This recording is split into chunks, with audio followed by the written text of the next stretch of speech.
ng Pilipinas balang araw. Okay. Pilipinas, rank number 3 sa pinaka-corrupt na bansa sa Southeast Asia.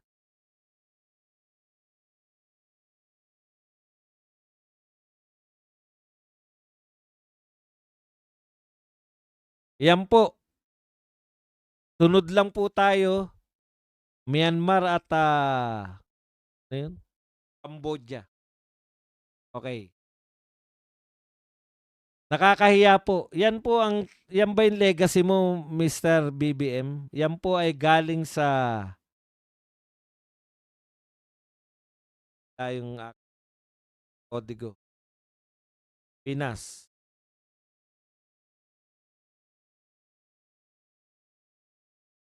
Third most corrupt.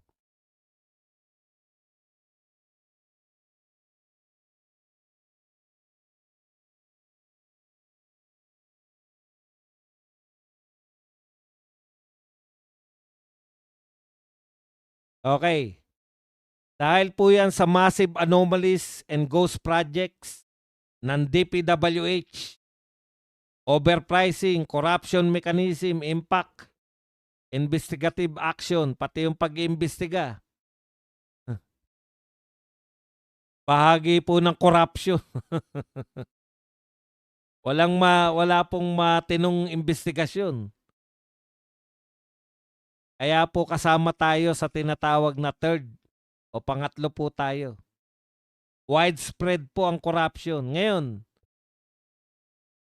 pinagmamalaki ng mga vlogger ni BBM. Si BBM nga, tignan nyo po Eto po, nakakahiya po to. Third tayo sa corruption. Pero, kaya po nilang itwist. Ang galing talaga Ang galing. Sabi ko nga sa inyo, putya, wala na sa, parang, alam ko, nag-iisip lang ng mga ganito, mga addict lang. Yung baliktad, utang most corrupt ka na, ipinagpapamamalaki pa nila. Ang sinasabi nila, si BBM lang daw ang tanging nag-expose ng korupsyon sa flood control. Achievement na pala. Okay lang sana achievement kung si BBM lang ang nakapagpakulong ng mga mastermind sa flood control. Siya lang daw ang nagpasimuno ng imbestigahan yung flood control. Kailan pa naging? At siya rin ang dahilan kung bakit hindi tumatakbo. Siya rin po ang dahilan, yung gobyerno niya rin kung bakit hanggang ngayon ay hindi po makaabante-abante yung investigasyon sa flood control. Huwag niyong bulahin yung mga tao. Badong, pag malaki ni Lenny yung sakay lang ng bus at paglusob sa baha. Oo nga. Pero wala naman nalulutas. Inayos ang Davao, disiplina. Kung maninira kayo sa mga Duterte, siguraduhin nyo na maunlad ang mga syudad nyo. Correct. Lalo na kung kayo ay mayor. Achievement ni Lenny pagsakay sa bus at tricycle. Huwag na kayo magyayabang kung wala ipagmamayabang. Sabi naman ni Jackie. Kakahiya naman, rank number 3 na tayo. Kulang pa nakaw. Huwag kayong mag-alala. Baka next year, ma-achieve na natin yan. Tama ka, O'Hara Flores. Siguraduhin nila maayos ang syudad nila. Text na kulto, Sir Bads. Wala ko po ba sa Birada ngayon, Sir Badong? Bakasyon na po ang Birada. Birada Aguila. After na po ng Holy Week ang balik namin. After Holy Week na. Magsisimana Santa rin po. 1,200 tayo mga kapatid. 452 lang ang likers. Mag-likes kayo. At ang ating pong nagpakape ay 0. Boss Bats, wala namang masama. Mangarap si Lenny magpresidente. Pero wag lang umasang mananalo. Alam niyo po, pag tumakbo po yan si Lenny, ang target niya mag-second lang. Kasi naranasan niya na po mag-second . At pagkatapos niya mag-second, parang panalo siya. Alam niyo na kung bakit, nag-world tour pa nga, eh. Sabi kasi ni Miriam Defensor Santiago, 'pag ikaw ang rating mo sa presidentiable hanggang third ka, first to third, putya babaha ng ano riyan, babahain ka ng, budget, babahain ka ng campaign contributions. O alam niyo na, bakit kung bakit gustong-gusto ni Leni na tumakbo.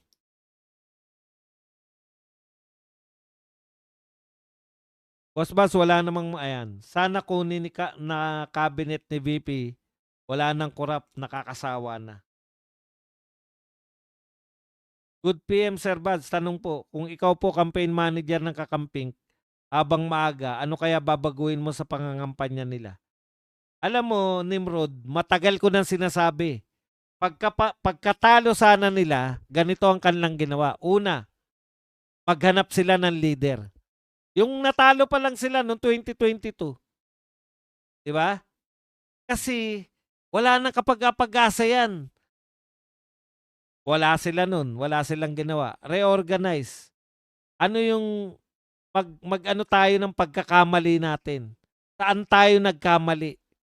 Kung ako campaign manager, kung ako campaign leader nila. Saan tayo nagkamali? Mag-meeting tayo.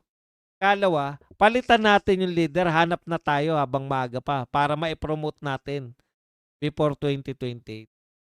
So, 6 na taon kang magpo-promote ng bagong leader. Putya, kaya to lahat, wala na to. Patalo pa rin yan. Una, wala silang hindi sila nagkaroon ng assessment. Bakit tayo natalo? Kaya, kung wala kayong assessment kung bakit kayo natalo, prone kayo na gawin uli yung pagkakamali ninyo. Kaya kayo natalo. O, di ba? Ikalawa, magpalit na kayo ng leader. Kailan sila magpapalit? 2026 na next year. Wala na, it's too late na. Sino pang para ipo-project mo na yung leader na yun, para yun yung katapat mo. Alam na nila, katapat ni BP Sara hinahanap nila. Yun. Dun po nagkaroon po ng pagkakamali itong mga to. O kita nyo, dahil wala silang assessment, hindi nila alam kung bakit sila natalo. Kasi ayaw nga nilang Sa totoo po, ayaw nga po nilang aminin na talo sila, di ba? Hindi po sila natalo. Dinaya sila. Kaya, wala silang babaguhin. Dinaya lang naman sila. Di naman talaga sila natalo. Pero kung nag-assess kayo, bakit tayo natalo? Ano ba ginagawa natin? Panay-paninira lang, panay-paninira. Kita nyo, yung pa rin ang ginagawa nila. Yung dahilan ng pagkatalo nila na panay-paninira, yun pa rin. Sinisiraan pa rin nila si BP Sara. Walang katapusan. Isko daw itatapat kay BP Sara. Itapat po nila. Wala naman po tayong problema kahit sino po itapat nila. Malamang matalo po yan. Alam niyo po ang meron ng Duterte. Ang meron si BP Sara ito. Naranasan na natin yung leadership ng Duterte. Naranasan natin yung ibang leadership, Marcos. Di lang po Marcos to eh. Kung naranasan na natin yung leadership ng Duterte at nanginayang tayo, sana Duterte na lang din ang pumalit. Kahit sino po ang ipantapat nila, inahanap-hanap na ng tao yung leadership ng Duterte. Di po ba? Yan po ang, kumbaga, sising-sisi tayo ngayon. Maski si BP Sara, sising-sisi siya, bakit hindi siya tumakbong presidente? Pero ang katotohanan po, maganda yan in the long run para sa mga Duterte kasi naikumpara natin eh. Hindi pala lahat ng mga leadership ay katulad ng Duterte. Duterte lang pala yung makakapagbalik sa atin sa Pilipinas sa maakaayusan. Kaya Duterte na tayo. Wala na po yan lahat. Kabilang na po yan. Kung si Yorme tatapat kay VP Sara, 'di okey, walang problema. Hindi naman natin pinoproblema ang tanong lang po natin ngayon, sino ang magse-second kay VP Sara? Magko-contest lang po sila for second place. Hindi po tayo hindi po tayo namomroblema na may tatalo kay VP Sara. Contest lang po for second place ang habol nila. Si Trililing gustong maging cabinet member sa BBM admin, pwede siyang ilagay sa cabinet sa Baylak at itapon sa dagat.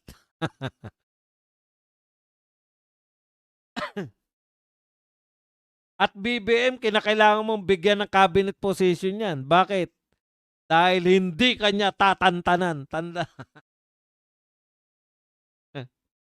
Mahirap pasamahin ang loob ni Trillanes, hindi ka tatantanan 'yan.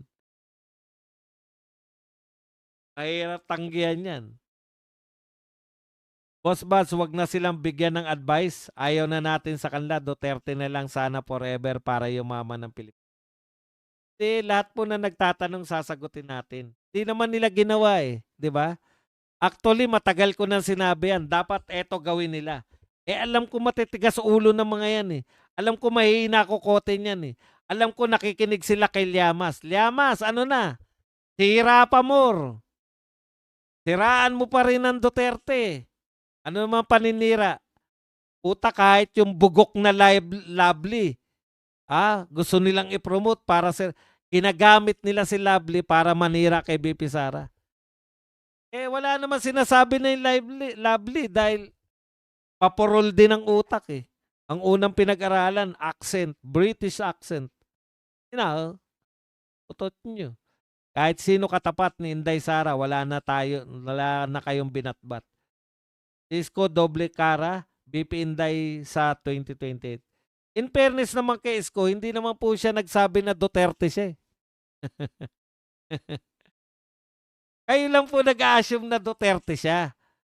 Hindi po kailanman naging Duterte si Isko, di ba? Hindi po siya naging member ng partido ni Tatay Digong. Hindi po siya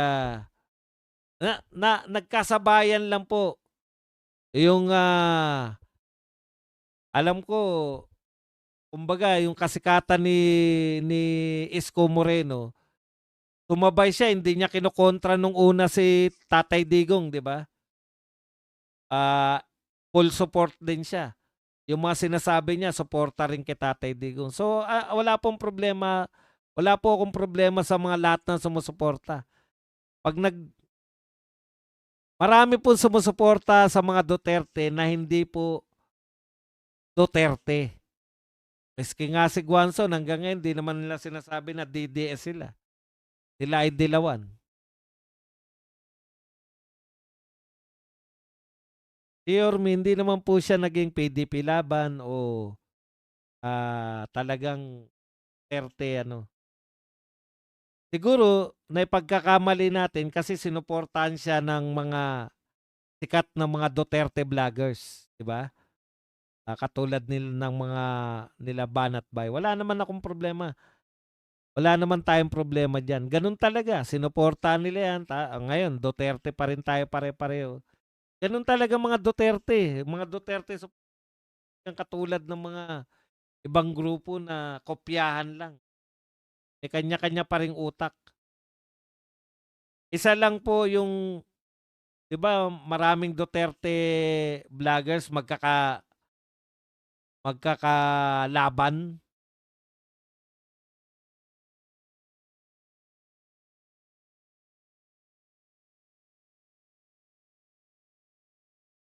Sinuportahan kasi nila Banat Bayan kaya na-identified sa mga Duterte, di ba? Kasi sila Banat Bay identified na Duterte supporter. Yun yung tingin kong kaya yung mga tao bumaliktad hindi naman naging parte ng ewan ko kung naging cabinet official siya ni Tatay Digong. Pero nung tumatakbo siya, iba yung partido niya. In fact, magkalaban sila ng partido nila BP Sara noong nakaraan. So kung tatakbo man siya, for second place sila lahat. Wala pong wala pong kahit sino diyan.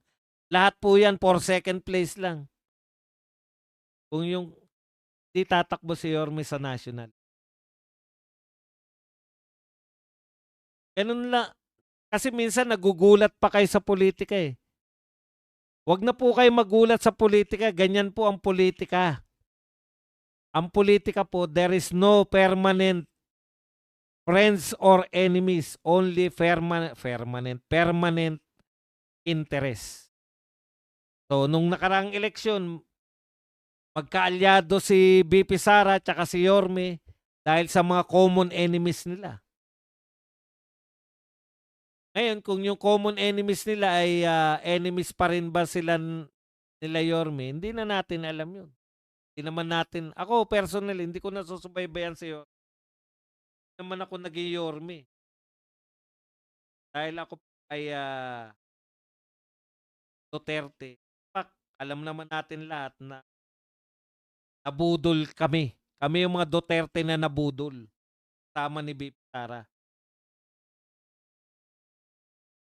Kung yung kaso ng gasolina ngayon ay away mag-asawa ng gasoline boy at asawa niya, baka aksyonan niya ni Tulfo. Mag 9 years si Yorme sa Maynila. Kung tatakbo si Isko for president, napunta na tayo kay Isko lahat. Wala po akong topic kay Isko, eh. Wag na po tayong anong ang tawag doon? Nagdeklara na ba si Isko na lalaban siyang presidente? Baka naman hindi naman tatakbo yung mama, eh, kawawa naman. Kung panay Isko na tayo. Tanong-tanong po kayo. Kung tatakbo si Isko for president, ang tanong, sino susuportahan ni Banat Bay? Si BP. Kita niyo yan. Sa akin niyo itatanong yung tanong niyo kay Banat Bay. Paano ko masasagot?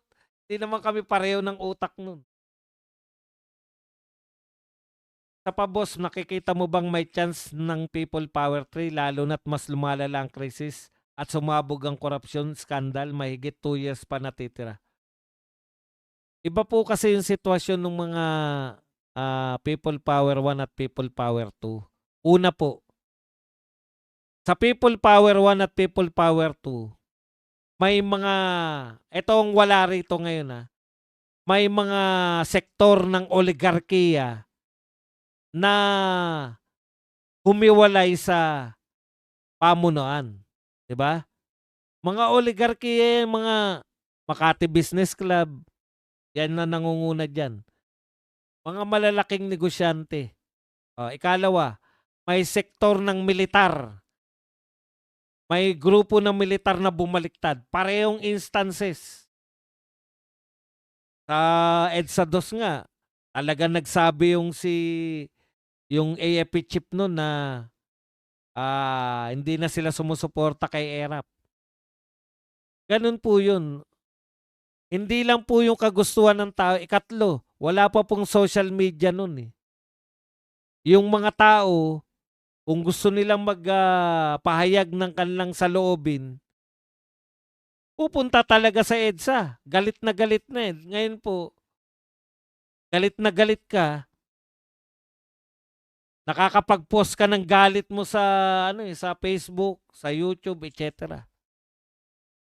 Pati po kasi rally ngayon, online na rin. Hindi na po tayo tali sa rally na pupunta dun sa mismong kaganapan. Yan po yung malaking pagkakaiba. Nahati yung oligarkiya, wala tayo nun. Alam niyo yung EDSA 2? Doon po, sa EDSA 2 ko nakita yun, eh.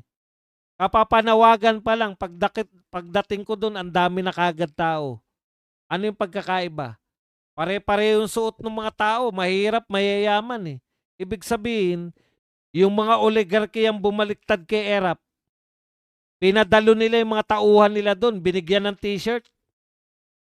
Mayroon ka kagad instant na mga tao na naroon, yung mga may-ari ng mga kumpanya na lumaban kay ERAP. Pinadalo nila. Ikaw ba naman, boss mo? Halimbawa, Alaska. O, lahat kayo, walang pasok bukas. Atin tayo sa rally. Putya, ilan kaagad yun. Ayun po yung pagkakaiba nun, meron ka. Support system, pera kaagad. Alam nyo bang hirap ng mga Duterte supporters pagka sa rally? Wala talaga, pupunta ka mag-isa dun sa rallyhan. Ang dami pong panawagan, ang daming tumatalimang mga Duterte supporters. Pero po, walang mga inarkilang bus. Wala po, pupunta sila dun. Kanya-kanyang pamasahe. Alam niyo yun? Iba po talaga yung merong pinagsimulan. Halimbawa, kung meron talagang command, nakita niyo ba yung mga rally ng mga iglesia? Oh, kinuman sila na punta kayo doon. Dami kaagad noon. Eh kung sa EDSA ginawa yun, EDSA Revolution na yun. Boss Bas, ano po ang masabi mo sa bardagulan nila Topacio versus Guanzon sa tapat ni BP Sara noong Davao City Day? Di naman sila nagbardagulan sa tapat, di ba? Mga after na. Alam ko hindi pa sumasagot si Guanzon eh. Si ano lang ang maraming sinasabi si Topacio. Kasi siyempre, PDP si Topacio eh, di ba? May mga bagong salta. Ganda rin naman yung mga punto ni Topacio eh. Noong si Tatay Digong kumakandidato, gusto mo pang ba? DDS forever na. Wala akong nakitang katapat ni Tatay Dig sa pamamahala niya. Sigurado si BP Inday. Kahit di niya mahigitan o mapantayan man lang, okay na okay na. Boss, kaano-ano niliyama si Lovely? Ang tawag dyan, pareho sila. Pareho silang pangit. Dan watching from Tokyo. Nakapindot na. Si Lovely Servaz na wala na sa limelight. Nag-accent English kasi hindi naman kinagat ng tao. Alam niyo po, dito po sa social media, ito po ang pinakamalupit na trabaho sa lahat. Mag-viral ka. Mag-viral ka ng isang panahon, umabot ng bilyon. Sabi nga sa inyo si Ting Ting Ting eh. Yung Eric Eruption eh. Puta, araw-araw mo yung nakikita, iba-iba kasama. Ting ting ting ting ting ting ting ting. Oh, nasaan na ngayon? Tapos na yung ting ting ting ting. Ito po ang pinakamalupit. Dudurugin ito pagkatao mo. Ang matitira lang po sa social media, talagang mayroon kahit kaperasitong talino, nakaka-adapt talaga. Durugan po rito. Ito po ang anong tawag doon? Pinaka-competitive, durugan ng pagkatao dito. Pwede kang sumikat instantly. Pwede ka rin bumagsak instantly. Yung mga viral na ganyan, wala po yan. Hindi nila kaya mag-sustain. Ano yan, araw-araw mo ngamunin lang si BP Sara? Eh yung Eric Eruption nga, puta, sayaw na sayaw. Giliw na giliw tayo. Laking tao, laki ng muscle. Tapos, ang kembot, di hanggang uso pa yung ting ting ting ting. Basketball player, kung sino mga artista, lahat nakikisama sa kanya. Ang social media talaga, ito po ang anong tawag dito? Yung pinaka-competitive, yung talagang matibay dito. Pwedeng sikat na sikat ka ngayon. Dami pong sikat na sikat. Yung mga brothers na mga naglolokohan lang. Yung si Pambansang Kulokoy, isang issue lang kay Pambansang Kulokoy. Hiniwalayan niya yung asawa niya na malaki ang dahil naghanap ng bata. Isang panyanyari lang, bigla kang mawawala sa eksena. Francis Leo Marcos. Putya, may panahon na talagang tinatalo niya sa views si Rapi Tulfo. Patatagan dito. Kaya yung sinasabi nila na, nandyan ka pa rin ba dong? Survivor kami.